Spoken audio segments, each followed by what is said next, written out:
नमस्कार, मैं हूं आपके साथ वैशाली और आप देख रहे हैं गौरव भारत न्यूज। खबर रीवा जिले से है, जहां के स्वास्थ्य मंत्री राजेंद्र शुक्ला लगातार स्वास्थ्य व्यवस्था सुधारने की बात करने का दावा करते हैं, लेकिन उनके वादे कितने कारगर साबित हो रहे हैं, ये आप आए दिन देखते हैं। संजय गांधी अस्पताल, गांधी मेमोरियल सुपर स्पेशलिटी के साथ साथ आधा सैकड़ा निजी नर्सिंग होम संचालित हो रहे हैं, जो जमकर आम जनता का खून चूस रहे हैं। निजी नर्सिंग होम संचालन तो फिल्म गब्बर की स्टाइल में मरीजों के साथ लूट कर रहे हैं। आए दिन उनके ऊपर मनमानी फीस वसूलने और समय पर उपचार न करने के आरोप लगाते रहे हैं। एक बार फिर विहाना हॉस्पिटल के संचालक पर गंभीर आरोप लगे हैं। दरअसल पीटीएस निवासी राम नरेश दुबे शुगर पेशेंट थे। अचानक उन्हें चक्कर आया तो परिजन विहाना हॉस्पिटल लेकर पहुंचे, जहां के चिकित्सक के द्वारा बताया गया कि इन्हें कार्डियक अटैक है, जिसके चलते एक महंगा इंजेक्शन लगाना पड़ा।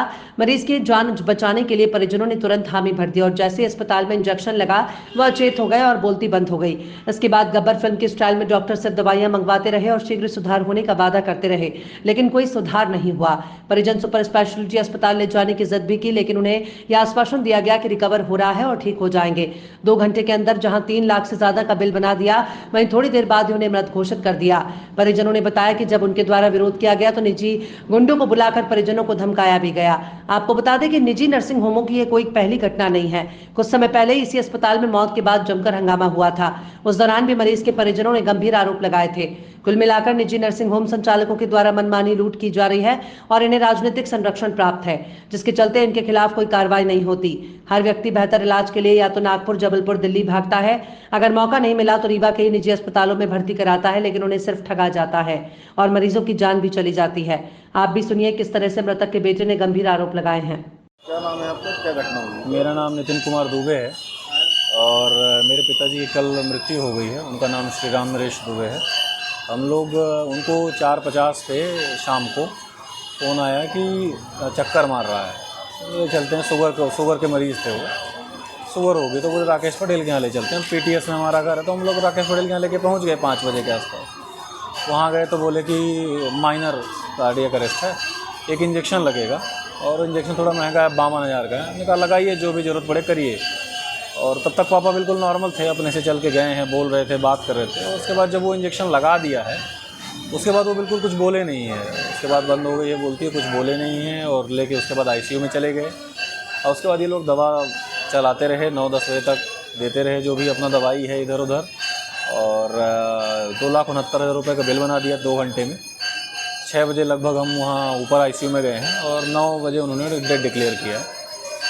9 बजे तक वो लगातार दवाइयाँ मंगवाते रहे, नीचे से ये दवाई लाइए, वो दवाई लाइए, इंजेक्शन लाइए, वो इंजेक्शन लाइए, करते रहे हम लोग। डॉक्टर जो बोल रहा था हम कर रहे थे। बीच में हमारे पास जो समय था 5 बजे से 6 बजे तक, उस दौरान हम उनसे कई बार पूछे, हमारे चाचा थे साथ में, हम थे, तो कई बार पूछे कि अगर नहीं हो रहा है तो हम सुपर स्पेशलिटी ले जाएँ, कार्डियोलॉजिस्ट के पास ले जाएँ। लेकिन वो हमें आश्वासन देते रहे कि नहीं नहीं ठीक है, रिकवर कर रहे हैं, दवाई मंगवाते रहे, ये दवाई लाइए, वो दवाई लाइए। हम ले आए। बाद में फिर उन्होंने डेट डिक्लेयर कर दी। जब हमने पूछा आपने रेफ़र क्यों नहीं किया तो उन्होंने कहा रिकवर हो रहे थे। जबकि सत्य है कि जैसे ही उन्होंने इंजेक्शन दिया उसके बाद उनकी हालत ज़्यादा ख़राब हो गई। उसके बाद कुछ बोले नहीं, अचेत हो गए। और वो उनके आखिरी था जब वो इंजेक्शन ओवरडोज हो गया। और राकेश पटेल के यहाँ 1 घंटे का जो समय हमारा बर्बाद हुआ, उस दौरान ये मृत्यु हुई और हमें गुमराह किया गया, हमें सही बताया नहीं गया।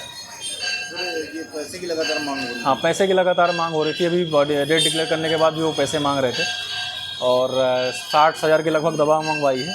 52,900 की जांच करी है उन्होंने और 2,69,000 रुपये का अलग बिल बनाया है और 52,000 रुपये के अलग इंजेक्शन लगाया है। ये सब 2 घंटे में हुआ है और लगभग 6 बजे से 9 बजे तक के बीच में, 2 से 3 घंटे के दौरान। फिर आपने पुलिस में शिकायत की? हमने पुलिस में शिकायत की, पुलिस में आए थे। पहले पुलिस ने भी कॉम्प्रो करने की कोशिश की थी, बाद में फिर जब मामला बढ़ा तो टीआई साहब आए थे, फिर उन्होंने मुकदमा दर्ज किया है।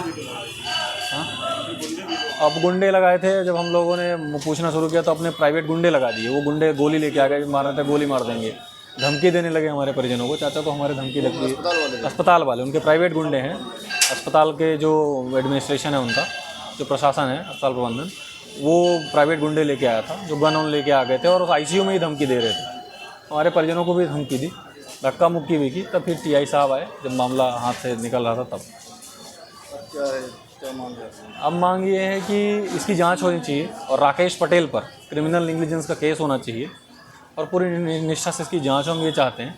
और जो आर्थिक तौर पर हमें परेशान किया जा रहा है वो बंद हो। और जो अस्पताल है कहाँ पर है? विहान हॉस्पिटल है जो रतहरा में है, कल की घटना कल की घटना, कल शाम को।